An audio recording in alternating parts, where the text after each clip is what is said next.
वो व्यक्तिशः रूप से अपना अनुमोदित पाठ सभा पटल पर प्रस्तुत कर सकते हैं। माननीय गृह मंत्री जी।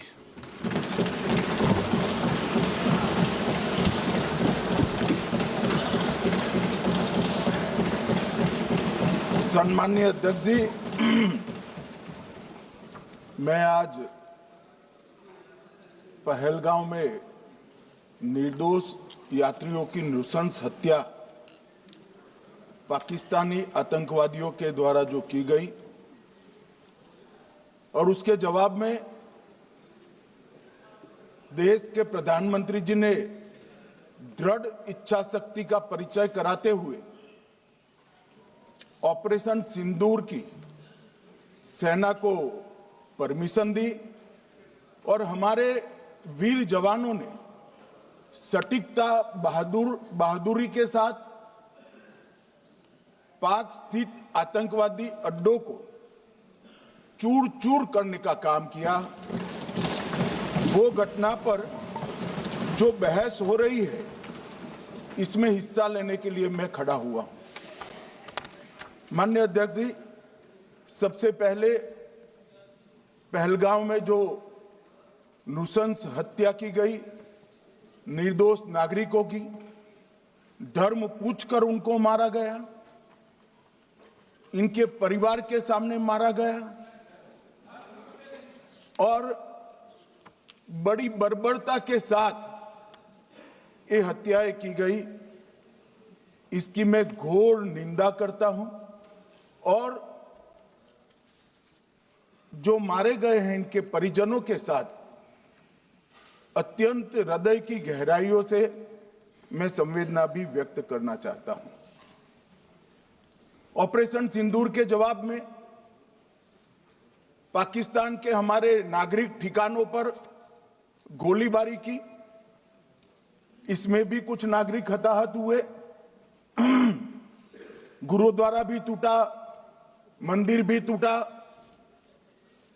जो भी नागरिक उसमें घायल हुए हैं और जो हताहत हुए हैं, वो सभी के प्रति मैं पूरे सदन की ओर से गहरी संवेदना व्यक्त करना चाहता हूं। माननीय अध्यक्ष जी, कल से यहां पर पक्ष और विपक्ष दोनों की चर्चा चल रही है और स्वाभाविक है, जब इस तरह की नृशंस घटना घटे देश में, तब इस पर मुक्त चर्चा भी होनी चाहिए, चिंतन भी होना चाहिए, आगे न हो इसकी व्यवस्था की भी चिंता होनी चाहिए। माननीय अध्यक्ष जी, मैं विषय पर आने से पहले आपके माध्यम से सदन को और सदन के माध्यम से पूरे देश को ऑपरेशन महादेव जो कल एक हुआ है, इसकी जानकारी देना चाहता हूं। माननीय अध्यक्ष जी, कल ऑपरेशन महादेव में सुलेमान उर्फे फैजल जट, अफगान और जिब्रान, 3 आतंकवादी सेना, सीआरपीएफ और जम्मू कश्मीर पुलिस के संयुक्त अभियान में ऑपरेशन महादेव में मारे गए। और माननीय अध्यक्ष जी,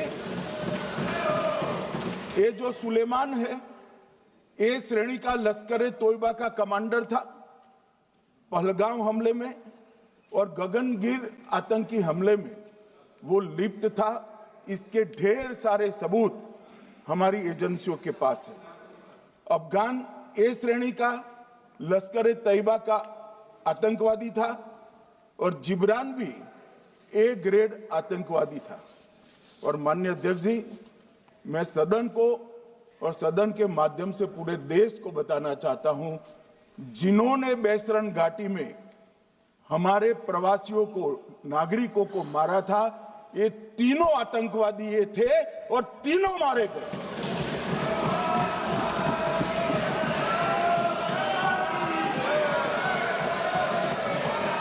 और मान्यवर, मैं आज इस सदन के मैं आज इस सदन के माध्यम से सेना के पैरा 4 सीआरपीएफ के सारे जवान जो अभियान में शामिल थे और जम्मू कश्मीर पुलिस के जो जवान थे वो सभी को सदन और पूरे देश की ओर से बहुत बहुत साधुवाद देना चाहता हूं। माननीय अध्यक्ष जी, मैं इस ऑपरेशन महादेव के बारे में थोड़ा डिटेल में बताना चाहूंगा। ऑपरेशन महादेव की शुरुआत 22 मई 2025 को, एक प्रकार से तो जिस दिन हत्या हुई थी उसी दिन रात को 22 मई 2025 को हुई। जिस दिन हत्या हुई थी उसी दिन रात को एक सुरक्षा मीटिंग की गई थी जम्मू कश्मीर में। ये पूछ रहे थे, कोई गए नहीं, सिर्फ राहुल गांधी गए। अब आपकी आंख कौन से चश्मे से देख रही है मुझे मालूम नहीं। माननीय अध्यक्ष जी, 1 बजे हमला हुआ, मैं 5:30 बजे श्रीनगर में उतर चुका था। माननीय अध्यक्ष जी, अरे सुनो मैं बताता हूँ ना। 22 में सुनो ना प्लीज, धैर्य रखकर सुनो। हमने आपको नहीं टोका है, सुनना पड़ेगा भाई, ऐसे नहीं चलेगा। माननीय अध्यक्ष जी, नहीं, पर बैठे बैठे मत बोलिए आप भी। माननीय अध्यक्ष जी, 23 अप्रैल को टिप्पणी मत करिए। एक सुरक्षा मीटिंग की गई। सभी सुरक्षा बल, सेना, CRPF, BSF, Jammu Kashmir police, और सबसे पहले उसमें निर्णय किया गया कि जो नृशंस हत्यारे हैं वो देश छोड़कर पाकिस्तान भाग न पाए, इसकी हमने पुख्ता व्यवस्था की और भागने नहीं। 22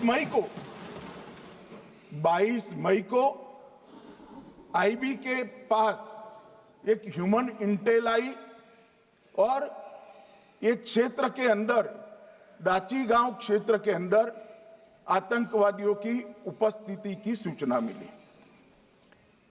आईबी और सेना द्वारा दाचीकाम क्षेत्र में अल्ट्रा सिग्नल कैप्चर करने के लिए जो इंस्ट्रूमेंट हमारी एजेंसियों ने बनाए हैं, इसके द्वारा इस सूचना को पुख्ता करने के लिए मई से 22 जुलाई तक लगातार प्रयास किए गए।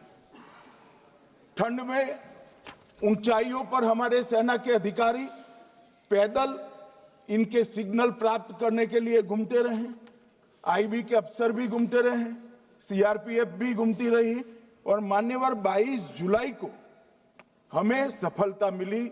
सेंसर्स के माध्यम से आतंकवादी होने की पुष्टि मिल गई।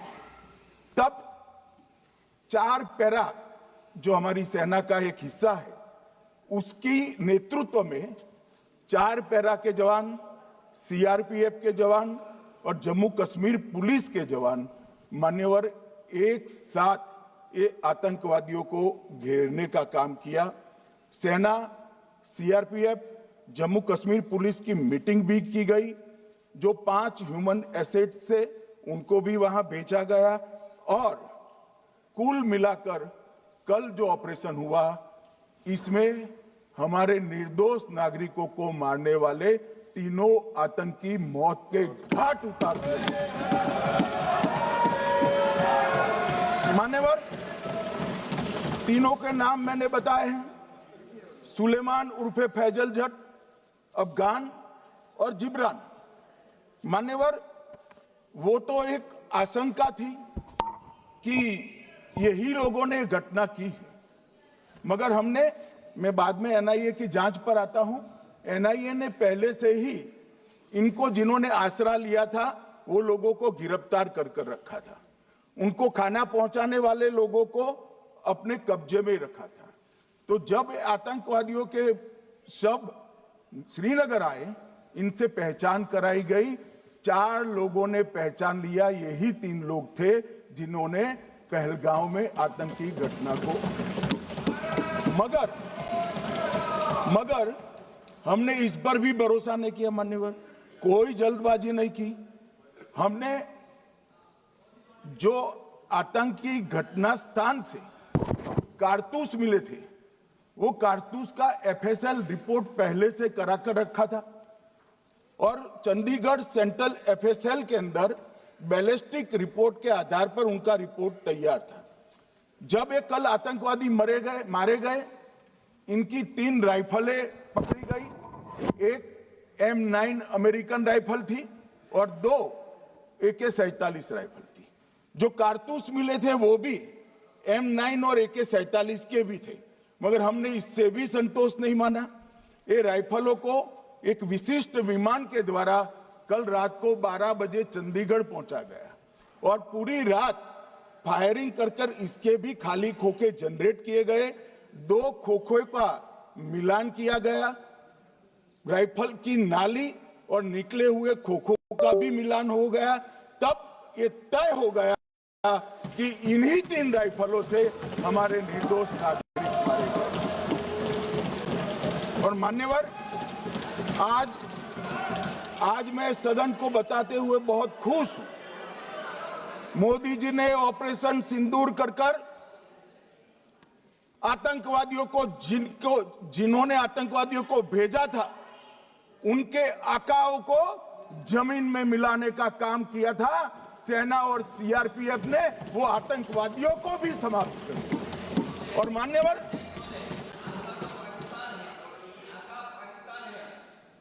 कौन पाकिस्तान से आपकी बात होती है क्या? अरे बैठ जाओ भाई।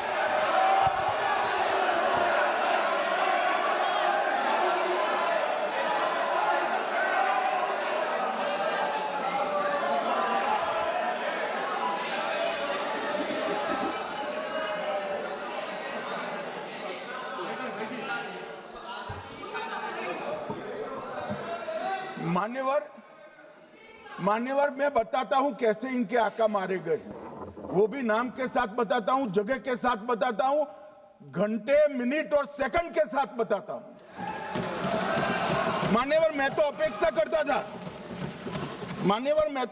करता था कि जब ये सूचना सुनेंगे, पक्ष विपक्ष में खुशी की लहर दौड़ जाएगी, मगर ये स्याही पड़ गई इनके चेहरे।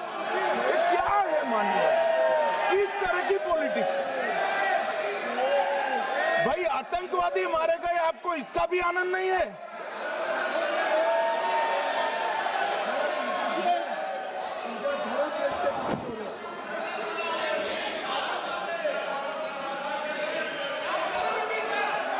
अखिलेश जी बैठ जाइए, मेरा पूरा जवाब सुनिए, आपका सब जवाब आ जाएगा। भाई, आप आतंकवादियों का धर्म देखकर दुखी मत होइए।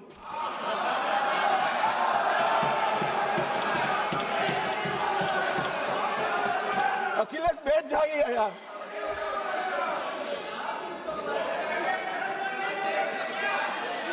अखिलेश जी बैठ जाइए। मान्यवर, किसी को संशय रखने की जरूरत नहीं है। बैलिस्टिक रिपोर्ट मेरे पास है, मेरे हाथ में है और 6 वैज्ञानिकों ने इसको क्रॉस चेक किया है।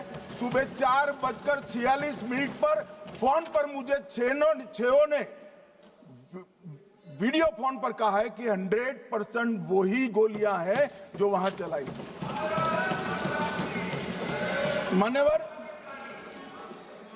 ये हमारे देश की सेना, सीआरपीएफ और जम्मू कश्मीर पुलिस, ये तीनों का एक साझा बहुत बड़ा कामयाबी है, जिस पर 140 करोड़ को नाज होना चाहिए, देश की जनता को नाज। मान्यवर, मैं तो गया था वहां पर जब ये घटना हुई। दूसरे दिन इनके परिजनों को मिला था।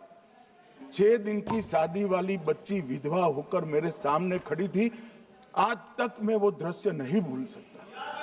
मगर आज सारे परिजनों को मैं कहना चाहता हूं कि मोदी जी ने ऑपरेशन सिंदूर से भेजने वालों को भी मारा और हमारे सुरक्षा बलों ने जिनको भेजा था उनको भी मारा और एक ऐसा सबक सिखाया है कि आने वाले कई दिनों तक कोई ऐसी हिम्मत नहीं कर पाएगा। मान्यवर, मैं थोड़ा एनआईए की जांच के बारे में भी बताना चाहूंगा। मान्यवर, जिस दिन लश्कर ए तोयबा ने और इसके आउटफिट टीआरएफ ने इसकी जिम्मेदारी ली, उसी दिन हमने तय कर लिया था कि ये जांच एनआईए को सौंप दी जाएगी, क्योंकि एनआईए आतंकवाद के केसों की जांच के लिए, वैज्ञानिक तरीके से जांच करने के लिए और सजा कराने के लिए महारत हासिल की हुई विश्व मान्य एजेंसी है, जिसका सजा कराने का दर 96% से ज्यादा है। मान्यवर, हमने तुरंत ही इसकी जांच एनआईए को दे दी। हमने पूरी व्यवस्था की। सेना, बीएसएफ, सीआरपीएफ और जम्मू कश्मीर पुलिस ने ये लोग देश छोड़कर भाग न जाए। और मान्यवर, इसकी जांच की शुरुआत हुई। एक थकाने वाली बहुत लंबी जांच हुई है। जांच के दौरान मृतक के परिजन जो साथ में थे, उनको सभी को चर्चा किए गया। पर्यटकों, खच्चर वालों, पोनी वालों, फोटोग्राफर, कर्मचारियों, विभिन्न दुकान में काम करने वाले लोगों, कुल मिलाकर 1055 लोगों की लंबी 3000 घंटे से ज्यादा पूछताछ इंफॉर्मेशन के लिए की गई और इस सबको वीडियो पर रिकॉर्ड कर दिया गया। और बाद में इसके आधार पर स्केच बनाया गया और ढूंढते 22/6/25 को एक बशीर की पहचान की गई और परवेज की पहचान की गई, जिन्होंने आतंकवादी घटना के अगले दिन आतंकवादियों को शरण दी थी। उनको अपने ढोक में रखा था। वो दोनों को गिरफ्तार कर लिया गया। अब वो हमारी कस्टडी में है। दोनों गिरफ्तार अपराधियों ने खुलासा किया कि 21/4/25 की रात को 8 बजे 3 आतंकवादी बेसरन से लगभग 2 किलोमीटर दूर स्थित परवेज ढोक में आए थे। आतंकवादियों के पास AK-47 और M9 कार्बाइन थी। जो 2 आतंकवादियों ने काली पोशाक पहनी थी और एक ने छद्म वेश किया था। खाना खाया, चाय पी और ढोक से निकलते वक्त कुछ खाना, नमक, मिर्च और मसाले लेकर वो चले गए। मान्यवर, उस वक्त हमने जिन खोखो को रिकवर किया था, इसको हमने चंडीगढ़ FSL में टेस्टिंग के लिए भेज दिया। और जब चंडीगढ़ FSL में टेस्टिंग के लिए भेजा गया तो वही राइफल से एप्को आतंकी हमला हुआ था, वो भी निश्चित हुआ। तो आज इसके साथ साथ दूसरे एप्को आतंकी हत्या को अंजाम देने वाले आतंकियों का भी इसके साथ ही समाप्ति हुई है, उनको मार दिया गया है। मान्यवर, और इसके बाद में स्केच बनाया गया। गिरफ्तार किए गए दोनों आरोपियों की माता जो थी, इन्होंने ये तीनों आतंकियों के मृतदेहों को पहचान लिया है। दोनों आतंकवादी घटना में साथ लेने वाले उनके साथियों ने भी पहचान लिया है। और अब उसकी FSL की पुष्टि भी आज सुबह 4 बजे हो गई थी।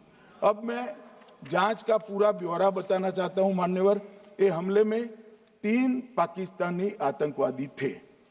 हमले में 2 AK-47 और 1 M9 कार्बाइन का प्रयोग किया गया था।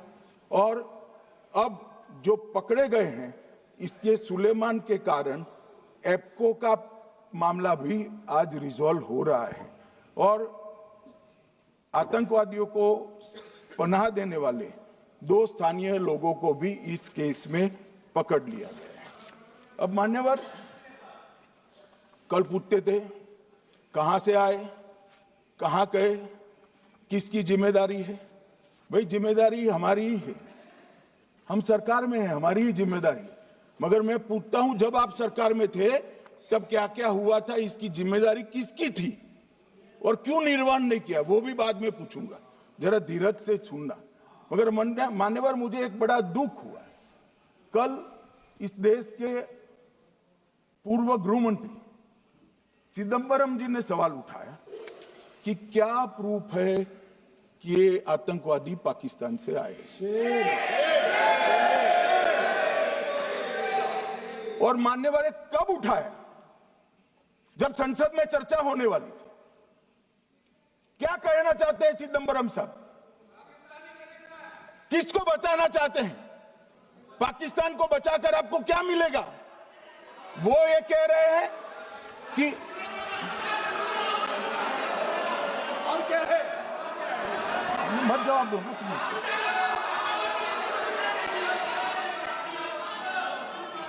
मान्यवर हमारे पास, मैं आज चिदंबरम साहब को कहना चाहता हूं, मैं आज चिदंबरम साहब को आपके माध्यम से कहना चाहता हूं, हमारे पास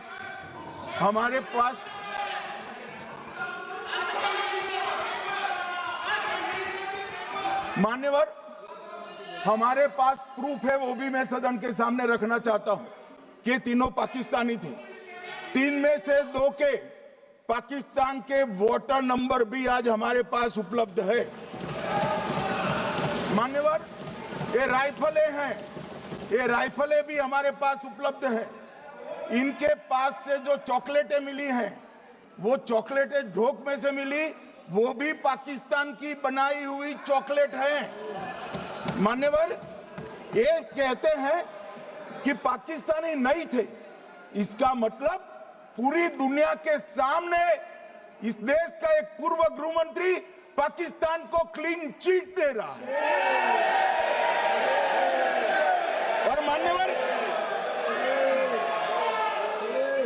और मान्यवर वो पाकिस्तानी आतंकवादी नहीं थे, ऐसा बोलकर श्री चिदंबरम अगर पाकिस्तानी आतंकवादी नहीं थे तो पाकिस्तान पर हमला क्यों किया, वो भी सवाल खड़ा कर रहे हैं।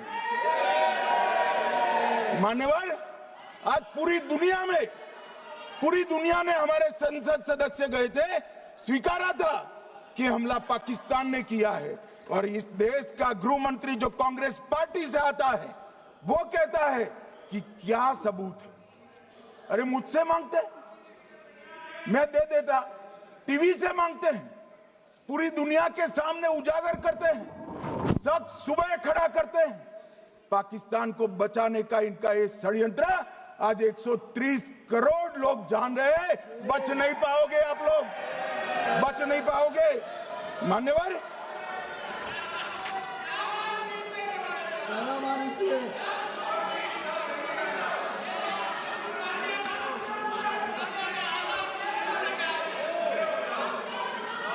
मान्यवर अब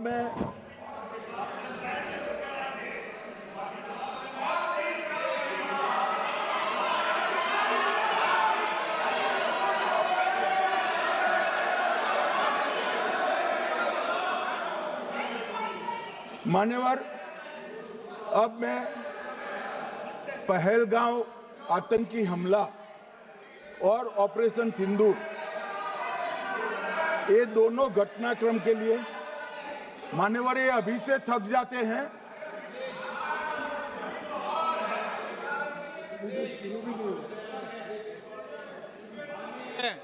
प्लीज बैठिए।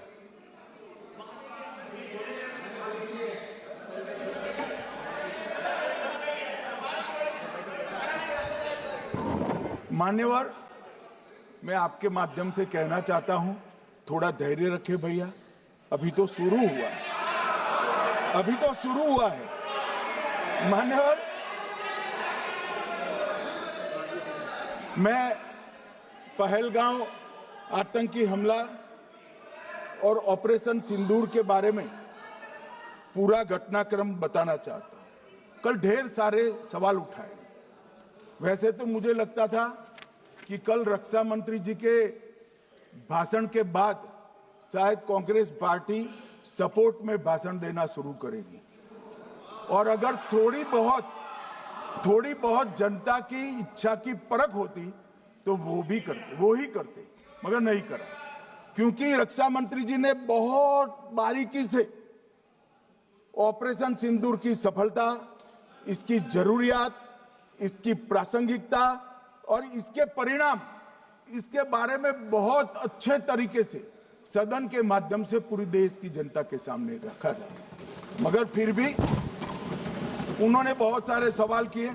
अब सवाल किए हैं तो मुझे जवाब देना भी पड़ेगा, उनको सुनना भी पड़ेगा। मान्यवर, मैं पूरा घटनाक्रम बताना चाहता हूं।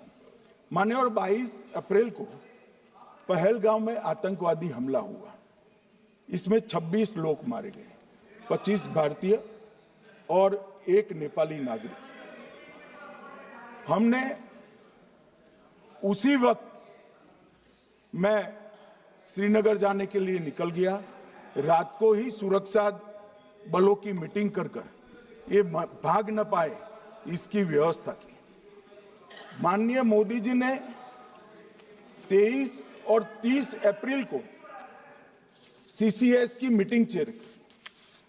ये कह रहे हैं, मैं आज बताना चाहता हूं कि सीसीएस की 23 अप्रैल की मीटिंग में क्या हुआ। सबसे पहला कांग्रेस पार्टी का ब्लंडर था सिंधु जल संधि, इसको स्थगित करने का काम नरेंद्र मोदी जी ने। हमने अटारी के माध्यम से एकीकृत जांच चौकी जो चलती थी उसको बंद कर दिया। पाकिस्तानी नागरिकों के सार्क वीजा को सस्पेंड कर सभी को वापस पाकिस्तान भेजने का काम किया। पाकिस्तान स्थित उच्चायोग में रक्षा, सैन्य, नौसेना के सलाहकारों को अवांछनीय व्यक्ति घोषित किया। संख्या को 55 से घटाकर 30 किया और सीसीएस ने ये संकल्प लिया कि जहां पर भी ये आतंकवादी छुपे हैं उनको और उनकी ट्रेनिंग करने वाले अड्डों को सेना, पुलिस, सीआरपीएफ, बीएसएफ उचित जवाब देगी। मान्यवर, जिस तारीख को ये हुआ उसी दिन ये निर्णय हो चुका। मान्यवर, इसके बाद में कल गोगाई जी कहते थे मोदी जी 24 को पहलगाम जाने की जगह बिहार गए।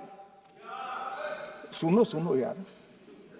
मान्यवर, मोदी जी जब ये पहलगाम घटना हुई यहां नहीं थे, विदेश में थे।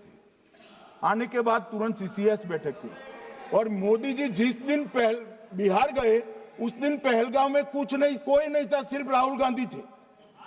सारे लोग चले गए थे, सारे लोग वहां से अपने अपने ठिकाने पर चले गए थे। मगर इन्होंने एक बात कही, उस पर मेरी आपत्ति है। मान्यवर, उन्होंने कहा 24 अप्रैल को चुनावी भाषण किया। मान्यवर, देश का नेतृत्व करने वाले देश के प्रधानमंत्री की फर्ज होती है कि देश की संप्रभुता पर, देश के नागरिकों पर अगर ऐसा जघन्य हमला होता है तो जनता की भावनाओं के अनुरूप जवाब देना चाहिए। मान्यवर, मैं आज आपकी परमिशन से मोदी जी के बिहार भाषण के कुछ अंश पढ़ना चाहता हूं। कोट अनकोट है। 22 अप्रैल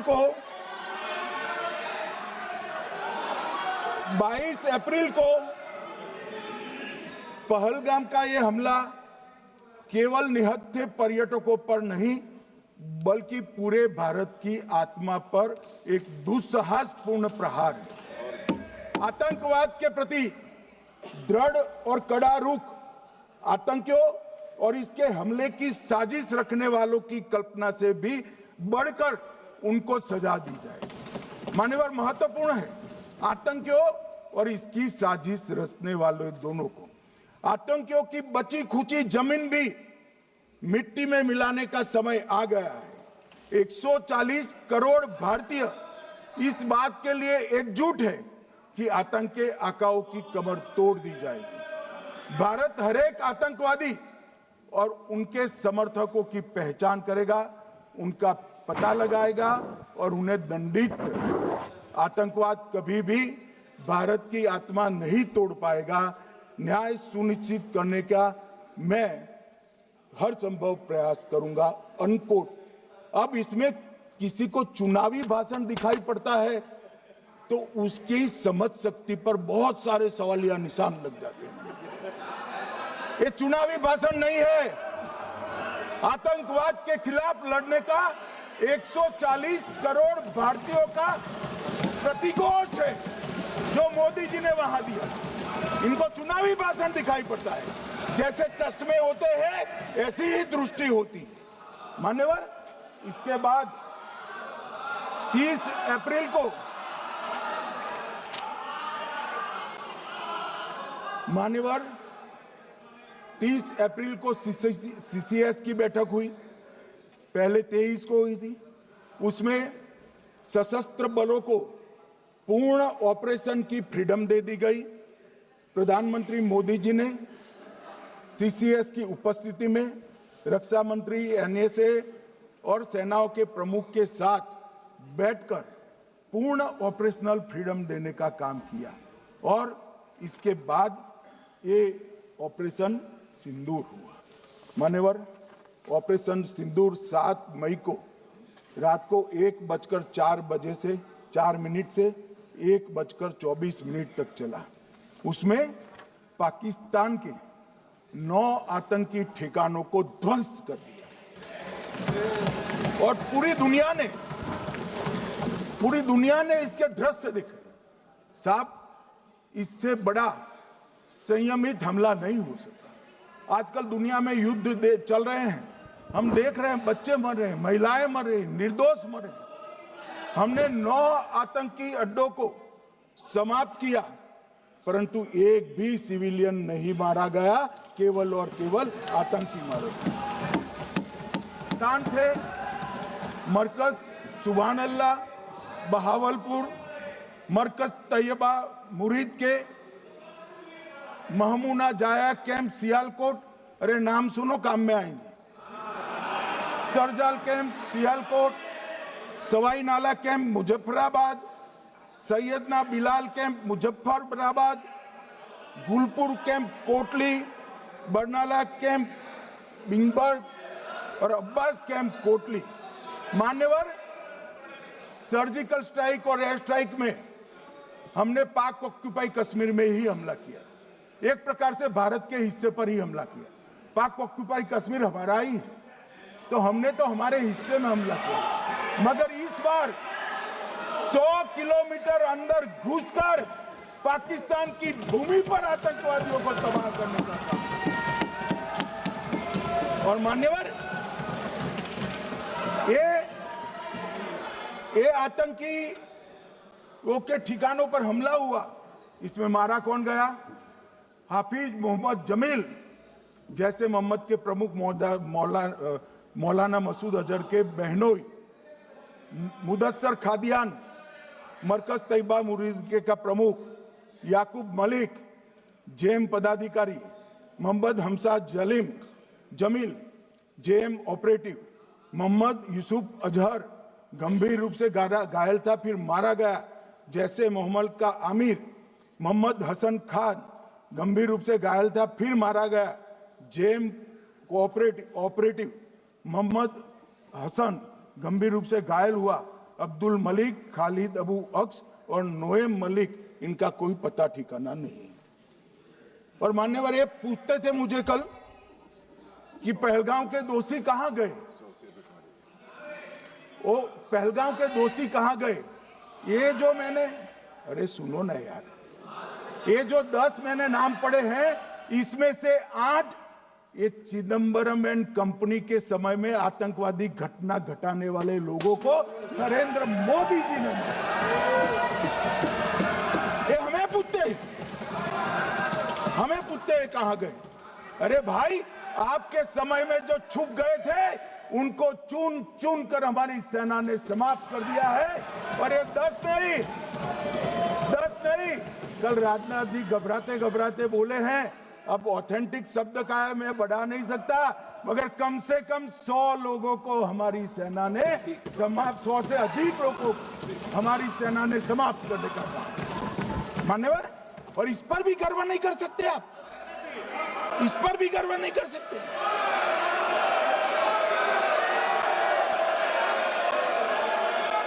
मान्यवर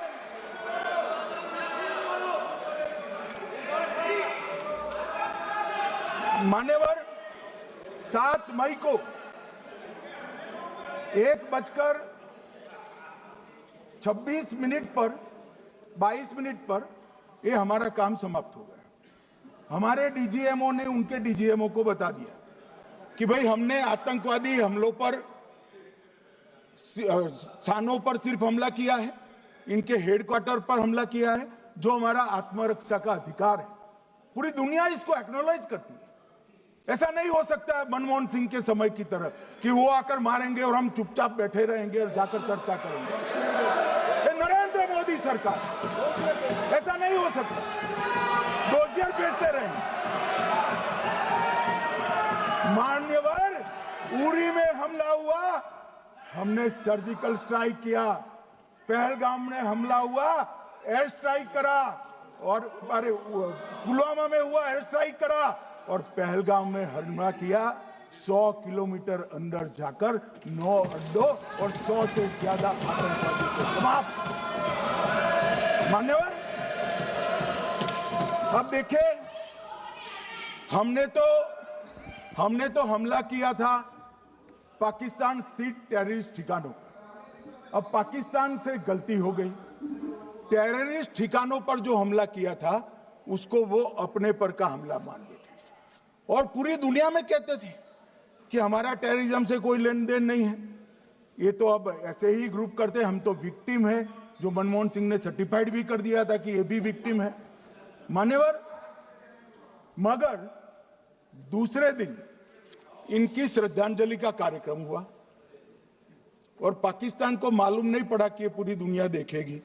सेना के आला अफसर उनके नमाजे जनाजा में उपस्थित हुए, उनके जनाजे को कंधा दिया और ये सारे आतंकवादियों के जनाजे के जुलूस के अंदर पाकिस्तानी सेना, इनके अफसर, आईएसआई के अफसर, वहां की पुलिस के अफसर अश्रुभीनी आंख के साथ जुड़े थे। और मान्यवर, ये सिंदूर ने पाकिस्तान को पूरी दुनिया में एक्सपोज कर दिया कि पाकिस्तान के अंदर टेररिज्म स्टेट स्पॉन्सर्ड टेररिज्म है।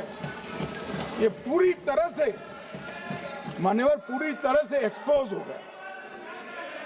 8 मई को पाकिस्तान ने हमारे रिहायशी इलाकों में हमला किया, हमारे सेना के अड्डों पर हमला किया, मगर एक भी मिसाइल से उनका कुछ नुकसान नहीं कर पाई। बहुत नजदीक से की हुई गोलाबारी के कारण हमारे गुरुद्वारा टूटा, एक मंदिर टूटा, कुछ हमारे नागरिक हताहत हुए। और दूसरे दिन 9 मई को मोदी जी ने सेना को हुक्म दिया, एक मीटिंग करी, राजनाथ जी, मोदी जी, एनएसए, सेना के सारे अध्यक्ष, और जवाब देने का तय किया और उनके 11 एयरबेस को क्षतिग्रस्त करने का काम किया। मान्यवर, 8 एयरबेस इतने सटीक तरीके से तोड़े गए, पाकिस्तान की पूरी एयर डिफेंस सिस्टम धरी की धरी रहेगी, कुछ नहीं कर पाई। नूर खान चकलाला एयरबेस तोड़ दिया गया, मुरीद तोड़ दिया गया, सुगुर्दा तोड़ दिया गया, रफीकी तोड़ दिया गया, रहीम यार खान तोड़ दिया गया, जकोबाबाद तोड़ दिया गया, सुक्कुर और भोलारी भी तोड़ दिए। और सुक्कुर, लाहौर, अरिफवाला, चुनेन, जकोकाबाद और नया चोर, ये 6 रडार सिस्टम भी उनके पूरी तरह से ध्वस्त कर दिए। 2 surface to air guided weapon Lahore और ओकारा में इनका जखीरा भी समाप्त कर दिया गया। और मान्यवर, ये हर चीज में पॉलिटिक्स करते, हर चीज में। जब उन्होंने हमारे रिहायशी इलाकों पर हमला किया, फिर भी हमने इनके रिहायशी इलाकों पर हमला नहीं किया, सिर्फ इनके एयरबेस और एयर डिफेंस सिस्टम को निशाना बनाया और उनकी आक्रमण करने की क्षमता को पंगु कर रख दिया।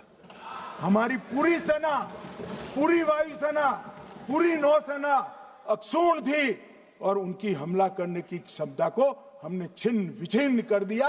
पाकिस्तान के पास शरण में आने के अलावा और कोई चारा ही नहीं था। इसलिए मान्यवर, इसलिए 10 मई को डीजीएमओ ने, पाकिस्तान के डीजीएमओ ने भारत के डीजीएमओ को फोन किया और 5 बजे हमने इस संघर्ष को विराम किया। अब मान्यवर,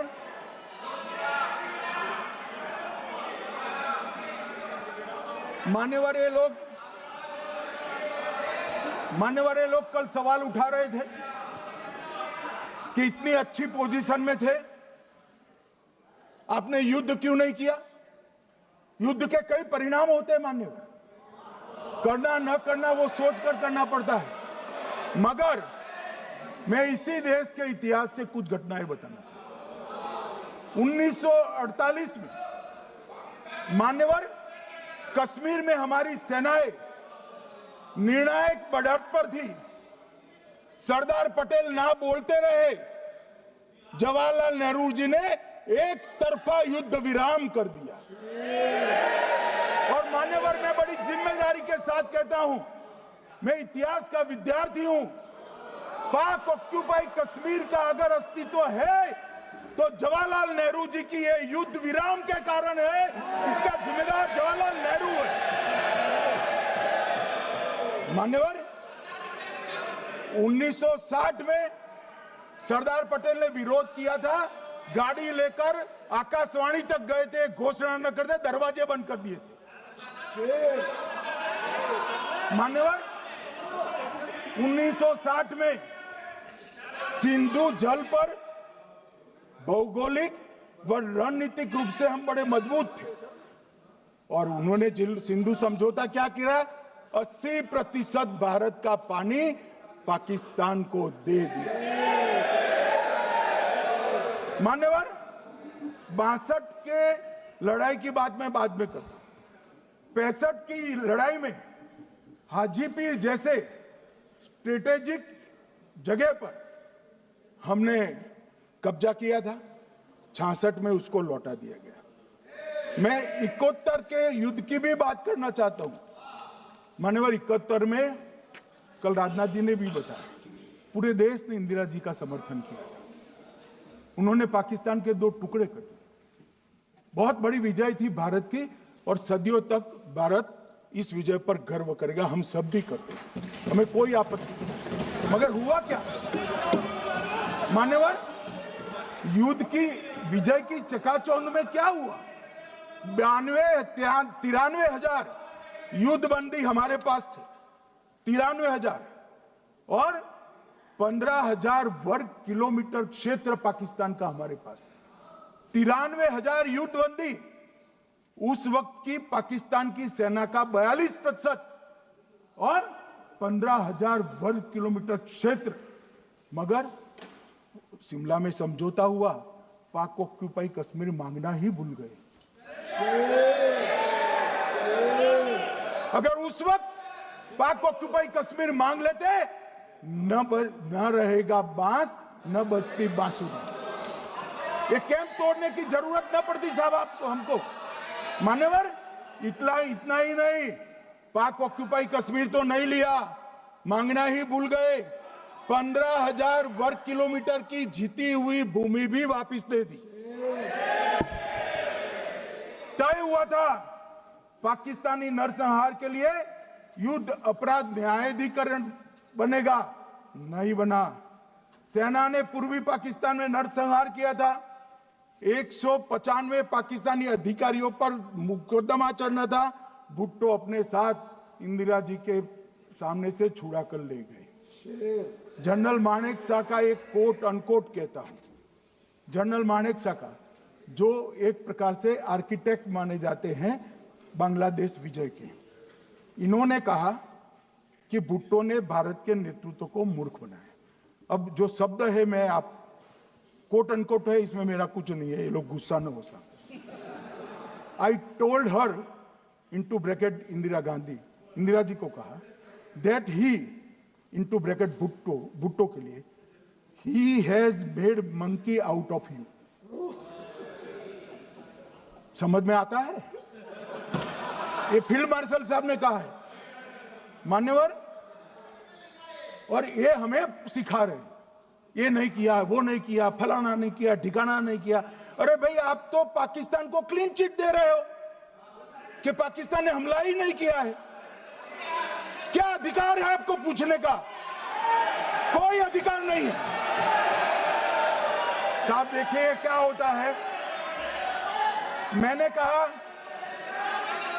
कहा पाकिस्तान को क्लीन चिट दे रहे हो, तो कनी मोदी जी कह रही है कि नहीं, हम नहीं दे रहे। कनी मोदी जी, माननीय अध्यक्ष जी, आपके माध्यम से मैं कनी मोदी को बताना चाहता हूं, माननीय सदस्य जी को, कि वो कह रही है हमने नहीं दिया, मगर जिसके साथ बैठते हो उसका दोस्त तो आपके सर पर आएगा ना। चिदम्बरम जी कर रहे हैं, आपके राज्य से है, कांग्रेस के प्रमुख नेता है। देश के पूर्व गृह मंत्री कह रहे हैं कि पाकिस्तान ने आतंकवादी नहीं भेजे थे। क्या क्लीन चिट देना चाहते?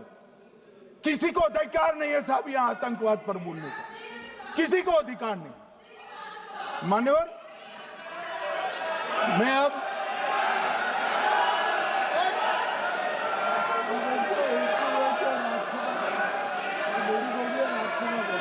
मान्यवर, मैं उनको बताना चाहता हूं, अभी आधा भी नहीं हुआ है, जरा सुनो।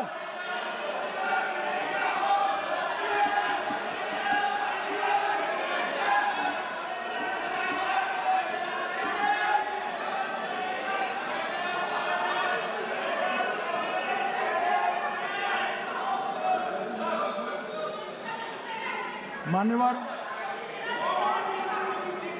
62 के चिन्ह में क्या हुआ, 62 के युद्ध में क्या हुआ?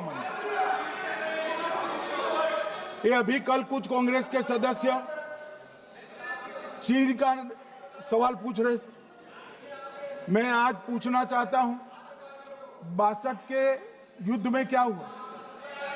38,000 वर्ग मीटर, पूरा सदन ध्यान से सुने, 38,000 वर्ग मीटर अक्साई चीन का हिस्सा चीन को दे दिया गया, और वर्ग किलोमीटर ही बोला, वर्ग किलोमीटर। और मान्यवर, ऐसी ही चर्चा उस वक्त सदन में हुई। मैं तो बड़ी गंभीरता से जवाब दे रहा हूं, मुझे बोलने नहीं देते। जवाहरलाल नेहरू जी ने क्या कहा? वहां घास का एक तिनका भी नहीं उगता है, वो जगह को क्या करो। तो एक संसद सदस्य ने, नेहरू जी का सर मेरे जैसा था, महावीर प्रसाद त्यागी जी ने कहा कि आपके सर पर भी एक बाल नहीं, वो चीन बेच दे क्या? मान्यवर इस तरह से जवाब देते थे, नॉन सीरियस टाइप के जवाब। और कल गोगोई जी बड़ा बड़ा उछल उछल कर बोल रहे थे।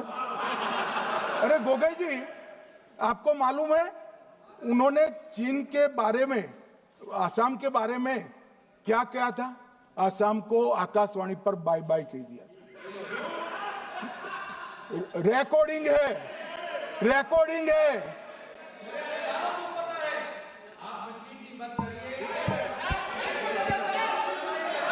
मान्यवर, मैं भी सहमत हूं, मैं भी सहमत हूं, पूरे आसाम को पता है। मान्यवर,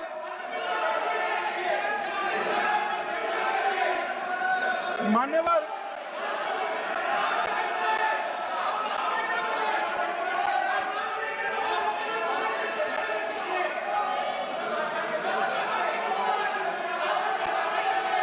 मान्यवर, मुझे मालूम है पूरे आसाम को पता है, इसीलिए तो वो विरोध पक्ष में बैठे वहां पर आसाम में, पूरे आसाम को पता है। और मान्यवर,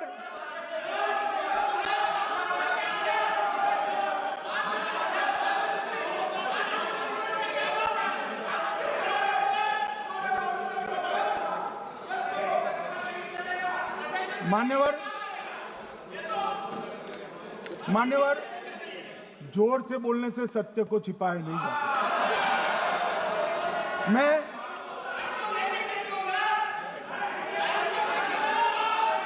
मान्यवर, मैं selected works of Jawaharlal Nehru series volume 29 पृष्ठ 231 पर से एक जवाहरलाल नेहरू जी के पत्र को कोट करना चाहता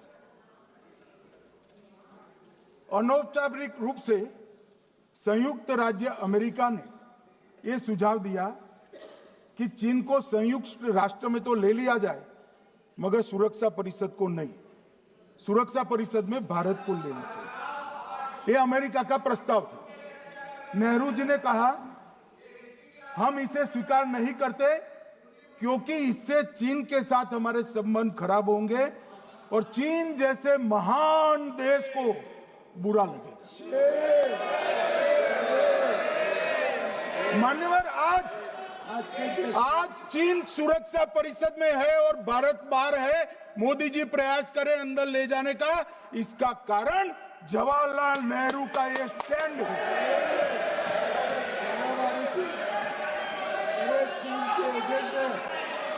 और मान्यवर, ये तो पीढ़ी दर पीढ़ी चलता आ रहा है। राजीव गांधी फाउंडेशन ने चीन के साथ एमओयू कर दिया। अब कहते नहीं है कि एमओयू में क्या था, ये तो बताओ भाई, क्या एमओयू किया था राजीव गांधी फाउंडेशन ने? और जब डोकलाम में हमारे सेना के जवान चीन की सेना के सामने आंख में आंख डालकर बैठे थे, वो चीन के राजदूत के साथ राहुल गांधी मीटिंग कर रहे थे। ये मान्यवर, ऐसा नहीं है। जवाहरलाल नेहरू, सोनिया गांधी, राहुल गांधी, तीन पीढ़ी तक के चीन का प्रेम उतरता जा रहा है। मान्यवर,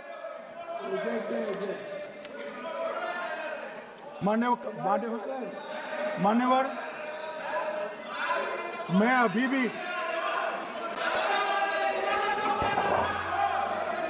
भी एक बात इस महान सदन के माध्यम से देश की जनता को कहना चाहता हूं, जो मेरी मान्यता है। ये सारी आतंकवाद की जड़ पाकिस्तान है और पाकिस्तान कांग्रेस पार्टी की भूल है। पार्टीशन स्वीकार न करते, पाकिस्तान कभी न होता। इन्होंने पार्टीशन को स्वीकार कर देश को तोड़ा है। मान्यवर, कल विदेश मंत्री जी बता रहे थे शर्म अल शेख सम्मेलन का बलूचिस्तान ब्लंडर, जिसने पाकिस्तान को हमारे साथ चर्चा करने के लिए इक्वल फुटिंग पर ला दिया। मान्यवर, अब ये टेररिज्म की बात करते हैं। मैं इसमें भी पूरे देश की जनता को टेररिज्म की विगत 20 साल की स्थिति से अवगत कराना चाहता हूं। मान्यवर, अटल जी की सरकार थी। 2002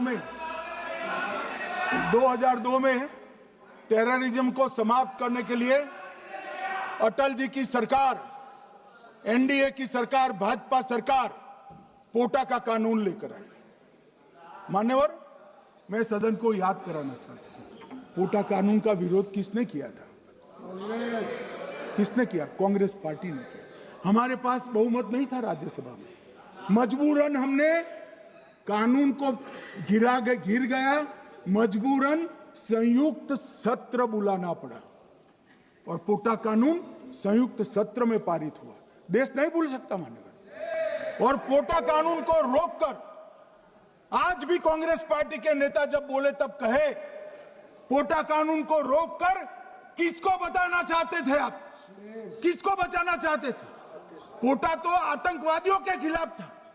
पोटा को रोककर अपनी वोट बैंक का उल्लू सीधा करने के लिए आप आतंकवादियों को बचाना चाहते। और मान्यवर, 2004 में अटल जी की सरकार गई, मनमोहन सिंह, सोनिया गांधी की सरकार आई। आते ही पहला काम क्या किया मान्यवर? पहली ही कैबिनेट में पोटा कानून को रद्द कर दिया। मैं फिर से पूछता हूं, किसके फायदे के लिए कांग्रेस पार्टी ने पोटा कानून रद्द किया? जवाब दीजिए जरा यहां पर। और मान्यवर, इसके बाद क्या हुआ? 2004 के दिसंबर में पोटा कानून रद्द हुआ। 2005 में अयोध्या में रामलल्ला के टेंट पर हमला हुआ, आतंकवादी मारे गए। मुंबई लोकल ट्रेन 2006-5 में रामलल्ला पर हमला, 6 में मुंबई ट्रेन में बम धमाके 187 लोग मारे गए। 2006 डोडा उधमपुर में हिंदुओं पर हमला, 34 लोग मारे गए। 2007 हैदराबाद 44 लोग मारे गए। 2007 यूपी लखनऊ वाराणसी 13 लोग मारे गए। रामपुर सीआरपीएफ कैंप वहां पर हमला हुआ 2008 में। 2008 में श्रीनगर के आर्मी के काफिले पर हमला हुआ, 10 सुरक्षा बल मारे गए। मुंबई आतंकी हमला 2008 में हुआ, 246 लोग मारे गए। जयपुर में 8 बम धमाके हुए, 64 लोग मारे गए। 2008 में अहमदाबाद में 21 बम धमाके हुए, 57 लोग मारे गए। दिल्ली में 2008 में 5 धमाके हुए, 22 लोग मारे गए। और पुणे की जर्मन बेकरी 17 लोग मारे गए। वाराणसी में 10 में धमाका हुआ, 11 में मुंबई में 3 धमाके हुए, 27 लोग मारे गए। अब मैं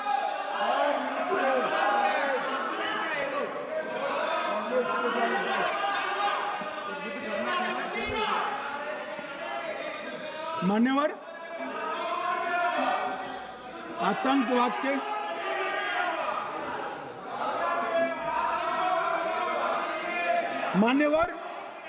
आतंकवाद के खिलाफ लड़ाई होती, कभी वो हमला करते हैं, मगर सवाल ये है कि इन्होंने 5 से 11 के बीच में 27 जघन्य हमले किए, 1000 के करीब लोग मारे गए। आपने क्या किया? क्या किया आपने? जवाब दीजिए, क्या किया?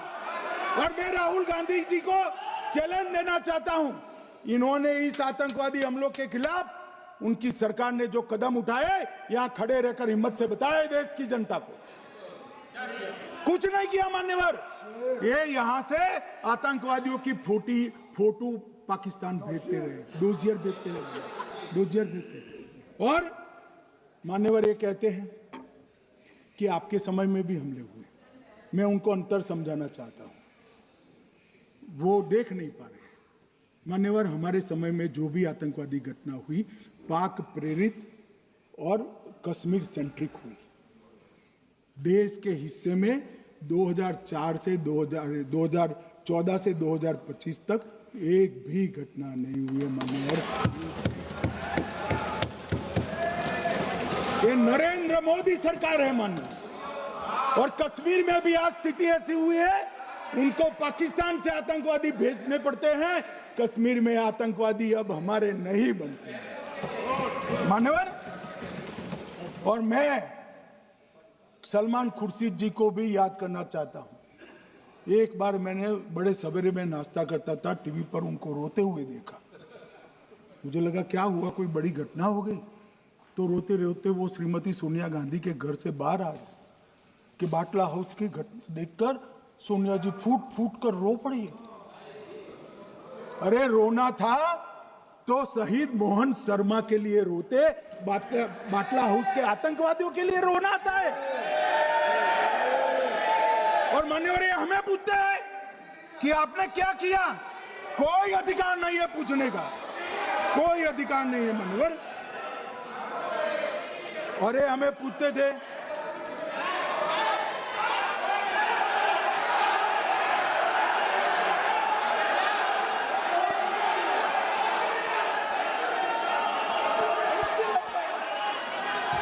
मान्यवर, अभी 25% बाकी।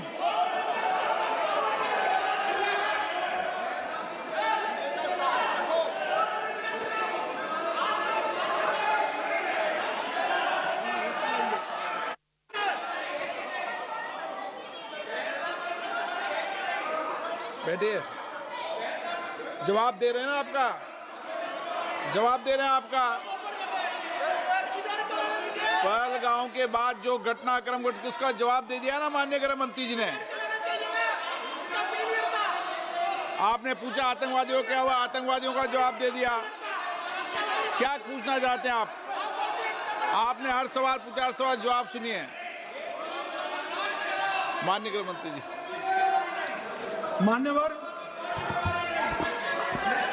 मान्यवर, इन लोगों को कल ऐसा था कि ये जो बहसरन के गुनहगार है वो पाकिस्तान भाग गए, तो बड़े आवाज से पूछते थे, भाग गए भाग गए भाग गए, गृह मंत्री क्या करता है, जिम्मेदारी ले। हमारी तो सेना ने ठोक दिया, सीआरपीएफ ने ठोक दिया। मान्यवर, अब मेरा तो जवाब बनना ना देता है ना वो मांगना बनता है, मगर मैं उनको कुछ पूछना चाहता हूं।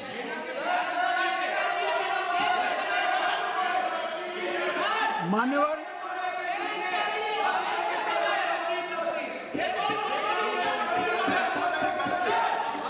प्लीज, मारेगी तो सेना है ना, सेना अब ऐसे भी मारेगी ना,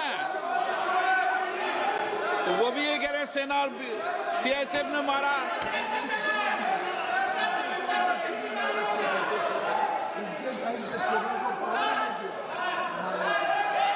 मान्यवर, ये कहते हैं, साहब इसको बिठाओ जरा।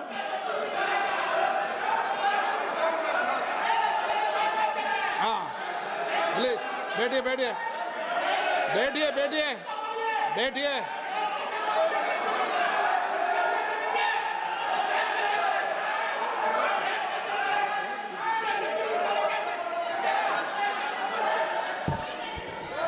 सबको मान्यवर, ये लोग मुद्दा उठाना चाहते हैं तो जरूर उठाए।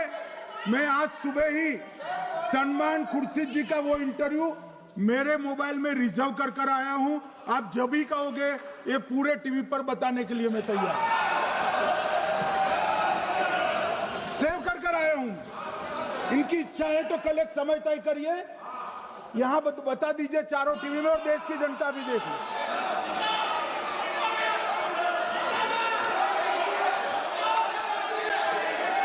मान्यवर कह रहे हैं, बताओ, आप बताओ, बताना है या नहीं बताना? नहीं, पूछो ना उनको। Please please.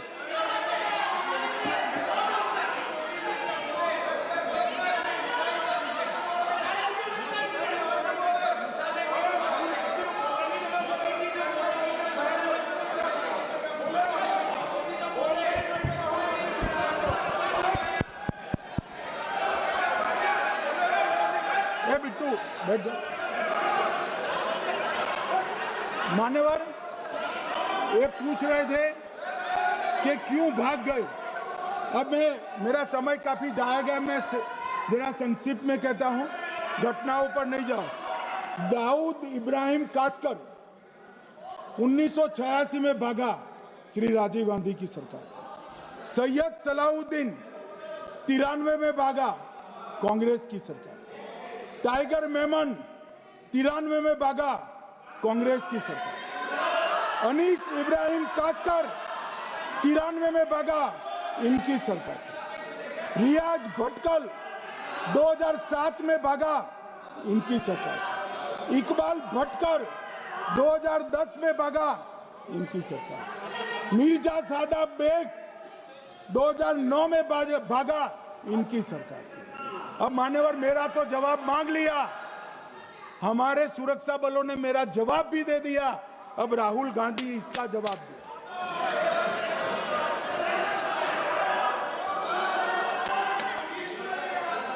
मान्यवर, अब मैं कश्मीर के विषय में मैं बात करना चाहता हूं। कल कहते थे कि गृह मंत्री ने भाषण किया था कि 370 की कलम जाएगी तो आतंकवाद कम हो जाएगा। क्या हो? मान्यवर, मेरा हिसाब देना बनता है। हम भारतीय जनता पार्टी के कार्यकर्ता हैं, ये नरेंद्र मोदी जी की सरकार है, हम जवाबदेह होते हैं जनता के प्रति, संसद के प्रति और देश के हितों के प्रति। मैं आज देश की जनता के सामने 2004 से 14 और 2015 से 25 10-10 साल का लेखा जोखा रखना चाहता हूं। 2004 से 14 में अखंड सोनिया मनमोहन की सरकार थी 10 साल की, और 15 से 25 अखंड रूप से नरेंद्र मोदी जी की सरकार। कश्मीर में टेरर इंसिडेंट 7,217 हुए थे 2004 से 14 में। 70% की कमी के साथ 2150 हो गए 1525। नागरिकों की मृत्यु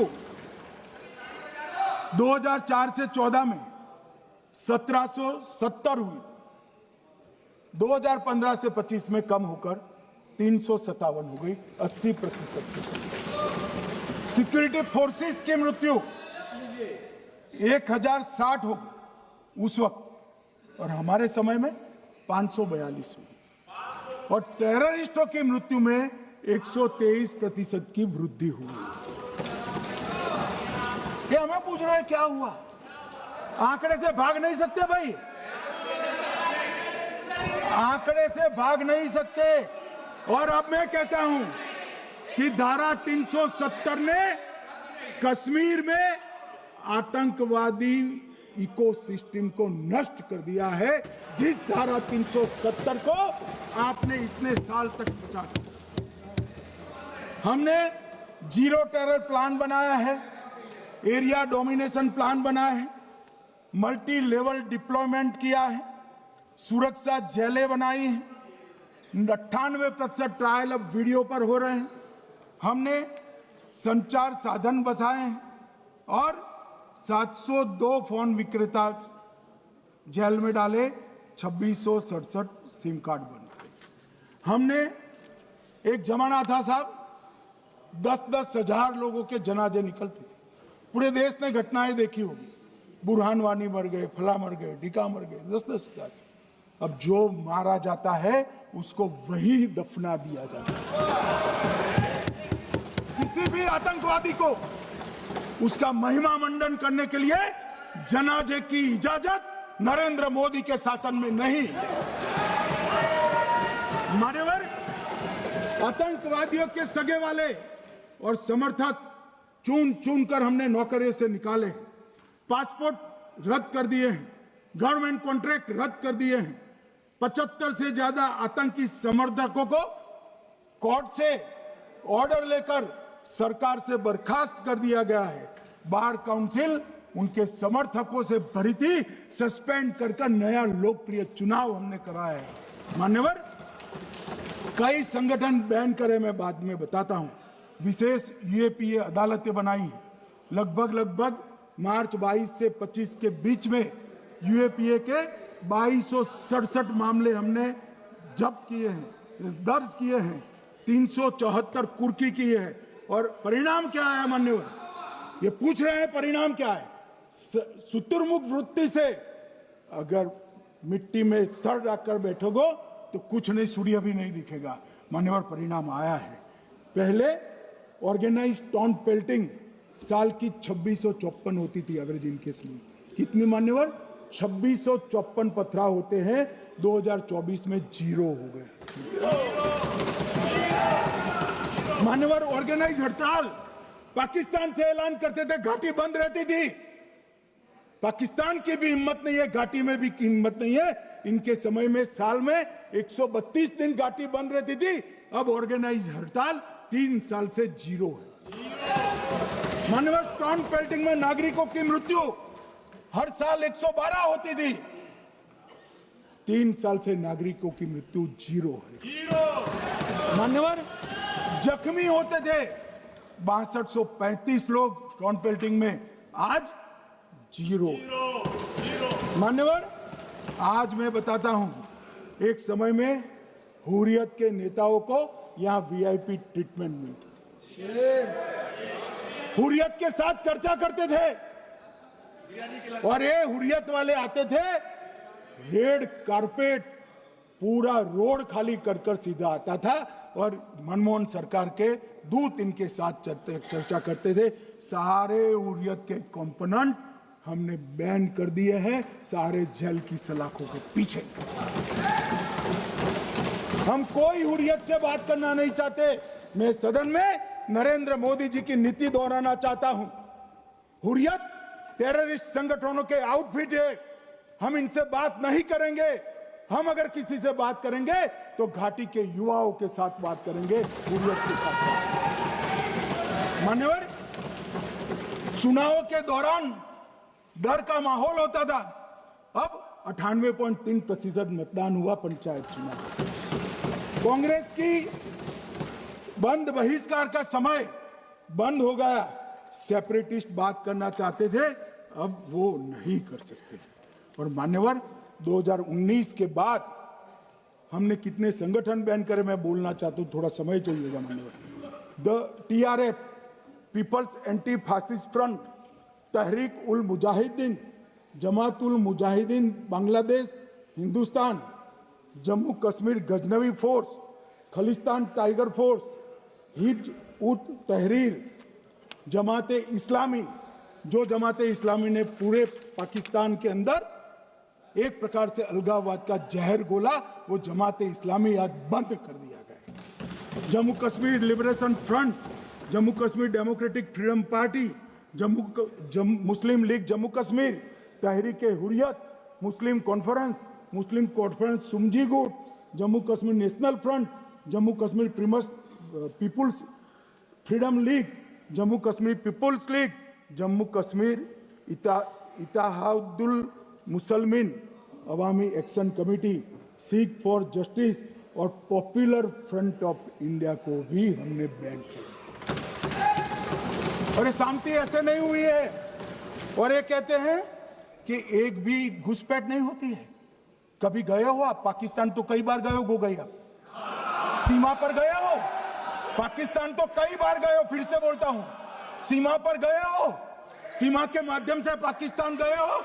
हमारे जवानों की कठिनाई देखो साहब, -43 डिग्री में पहाड़ पर रहकर नदी नालों के बीच में चौकी करते हैं। कोई घुस गए तो क्या हुआ? कोई घुस गया, वो बचेगा नहीं। यहां हम उसको या तो अरेस्ट करेंगे या तो एनकाउंटर में वो मारा जाएगा, बचेगा कोई नहीं। इनको सीमा की भौगोलिक कठिनाइयां मालूम नहीं। वहां मान्यवर कई नदी नाले हैं, वेग से पानी आता है, -46 डिग्री टेम्परेचर है, नीचे सुरंगें बनाते हैं। और ये तो ऐसे कह रहे हैं घुस गए। अरे भाई, आपके मन में तो, आपके समय में तो घुसने की जरूरत ही नहीं थी। आप बुलाते थे वीजा देकर, क्यों घुसेंगे? घुसने की जरूरत ही, जैसे आप पाकिस्तान जाते हो वैसे वो यहां आते। मानवर, अब ये कैसे हमें पूछ सकते हैं? मान्यवर,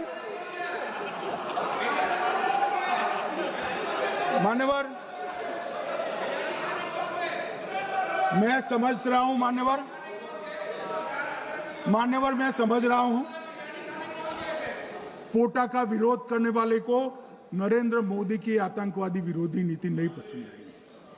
मैं समझ रहा हूं, पोटा रद्द करने वाले को नरेंद्र मोदी जी की एंटी टेरर नीति पसंद नहीं आई। मैं समझ रहा हूं, टेररिस्टों का बचाव कर वोट बैंक बनाने वालों को एक कोई नीति पसंद नहीं आएगी। मानवर, इसका विरोधी होना है। परंतु मैं आज एक बात यहाँ सदन के सामने आपके माध्यम से सदन को और दुनिया को बताना चाहता हूँ। मानवर, ये नरेंद्र मोदी सरकार है, टेररिज्म